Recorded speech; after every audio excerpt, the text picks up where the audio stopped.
Welcome back to another episode of The Road to 2200 Elite Chess. All right, I'm currently at 1946. I'm playing my sort of typical stuff with d4, intending to capture here. Does it look like a boring game? Maybe, but I've got plans. Ooh, and my opponent decided to make it exciting. We're going to go here. This is the right move, right? To get the whole center. I bully this knight a bit. I must admit, I'm never quite sure what to do here. So few opponents play this move and give me the whole center. I'm tempted to go here. I'm also tempted to go here first and then go here. It's like if I go here and he goes here, what exactly am I getting? I guess then if I go here and he takes, I get a very big center. So we're going to do it. Actually, wait. What about going here first? What is our opponent going to do? Probably here, and then we lose this idea. So let's just push here. We're getting a very advanced pawn. We're gaining a lot of space here. We're controlling some nice squares. Are they really going to play f6 to break out of that? I don't know. I think we're moving the knight out. I want to check real quick for like the sneaky queen maneuver, but we don't hit anything. There's no real way to draw the knight to that square. I'm just going to go here and say, yeah, if you want to take and do that, that's fine. If you go there, okay, here, check, here, backing up, and I can't gain, well, can I? Here, knight, bishop, okay, bishop, and I get nothing. Okay, let's just go here. Back up the piece, and once again, if we go trade, I end up with the pawn there. I'm fine with that. Okay, so I don't know about that move.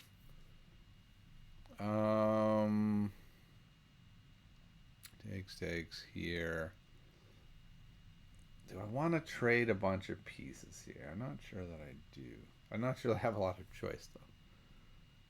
Oh, yeah, I guess if I end up going here, queen likely takes there. I think I'm just going to develop the bishop. Okay. Yeah, that's fine. I was looking for a second at this, but this is backed up, and I thought, ooh, what if he comes down and pins here? But obviously he cannot.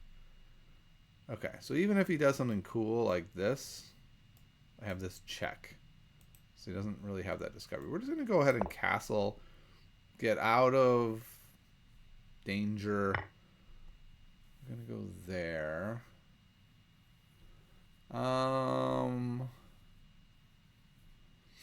The question is,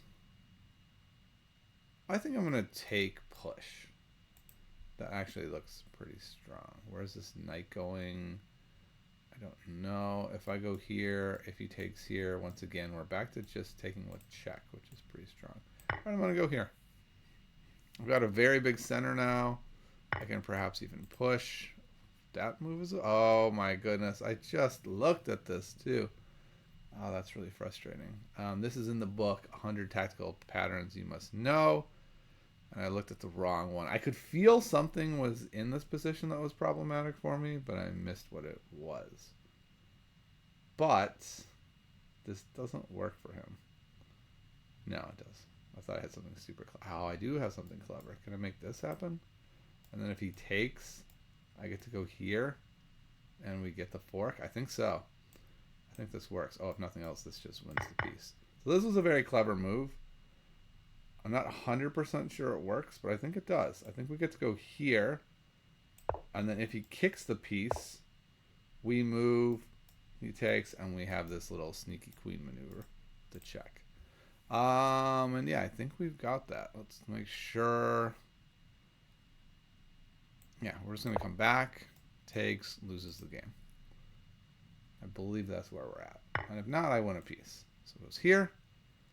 And this is a very typical theme of the sneaky queen. And yeah, we're about to pick up a piece. So it was a very interesting situation where it looked like I got hit by one of the 100 Tactical Patterns You Must Know. And my opponent, frustrated with their decisions, has resigned.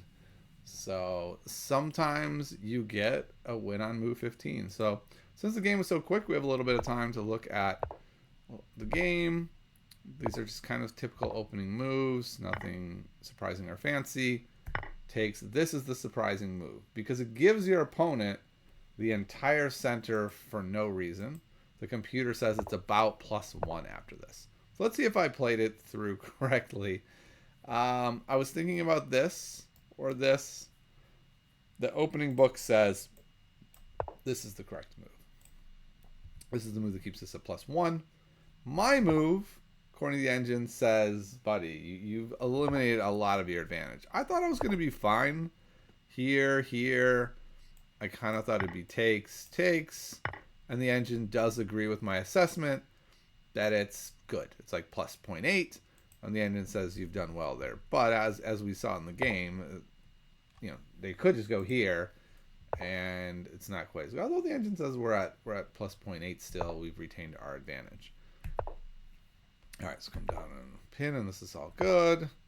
I castled, took, and this is where they thought, I've got him. I've got the 100 tactical patterns you must know. The reason is because if I take, they take, they're up a pawn. Okay? If I say, aha, and remember I said this, I'm going to take with check, the knight actually comes backwards, takes back and says, up, didn't get anything, still down a pawn. I got very lucky. I did not plan this as a trap, like I wasn't baiting him into this, but I got very lucky that this plus this looks like a pawn fork that they can remove by kicking him, but the trick was also the sneaky queen maneuver. So they take, I go here, they say, haha, if you take my piece, I take your piece, you take back, your pawns are weak, I'm up, we're even material, but I saw that and I said, that's okay, I'll go back, and then suddenly he's like, yes, another free pawn, an easy, well, no. The sneaky queen strikes again, the double attack. This is another very common theme, and that's the ball game. My opponent resigns right there. So we're going to go back one more time just to this part, because I am a little bit curious. I want to see what the engine says are the best moves here. So the engine says that my move was best. Aha. And the engine says the way for black to, I don't know about punish this situation, but it's to go here right now. Threatening to really break this up. Maybe I go here. One particular move black could make is here, and now this pawn, still controlling a lot of squares, is at least temporarily undefended. So I'm going to try to get into my head that actually what I want to do is go here, and so let's explore this just a little bit to see what would that look like. What if my opponent just went down the same path? Engine says here we would just continue developing our pieces nicely. After c5 we would get to go here on a3. Then if he takes, well, then we're going to take back and we're fine. And if he goes back, then we can castle. Let's say they play this. How is this so much different? I guess a way in which this is different than the other position is that by this pawn being here instead of way up here is more easily defended.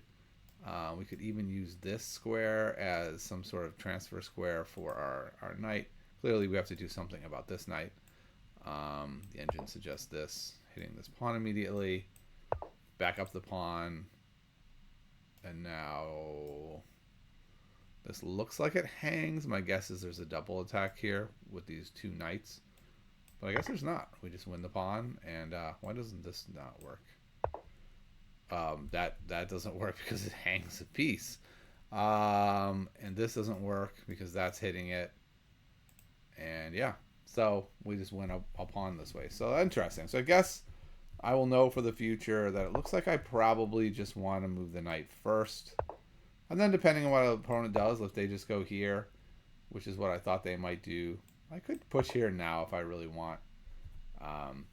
Or the engine suggests this check or even this. So some exploration for me to do. So this game gives us a good glimpse into a couple things. One, it allows us some time to look at our opening repertoire. This is what I do after a game, is try to figure out.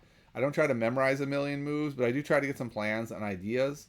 Like, what am I supposed to do against some of the really important moves my opponent can make? As we can see, very early, I was already out of book just trying to play chess. And then we got to see basically two really important tactical patterns.